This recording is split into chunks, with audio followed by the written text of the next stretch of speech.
নাও ready. Final স্কেলে জলের হিমাঙ্ক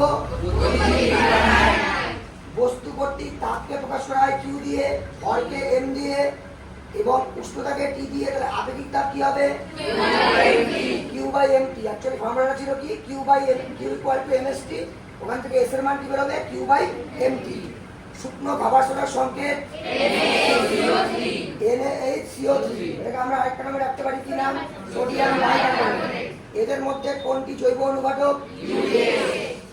কোন তড়িৎ বিশেষ্য পদার্থ দ্রবণে সামান্য মাত্রায় আয়নিত হয়? Acetic acid. এটা বলা হয় মৃদু তড়িৎ বিশেষ্য। তারপরে সালোকসংশ্লেষ প্রক্রিয়ায় উৎপন্ন gas oxygen. Carbon die oxide কাজে লাগে, কোন গ্যাস উৎপন্ন হয়? অক্সিজেন। পারদের গলনাঙ্ক কত? গ্রাফাইট রড তড়িৎদ্বার হিসেবে ব্যবহৃত হয়। গলিত গ্যাসের তড়িৎ মিশ্রণে অ্যানোডে ক্লোরিন গ্যাস উৎপন্ন হয় NaCl।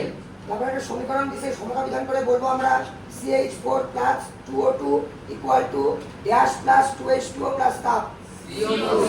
গ্যাসে কি হবে? Carbon die oxide. আমরা সমতা বিধান করে দেখছি। অ্যানোড ইলেকট্রন ত্যাগ করায় বিক্রিয়া ঘটে, তাই অ্যানোডে বিজারণ ঘটে। অ্যানোডে জারণ, ক্যাথোডে বিজারণ।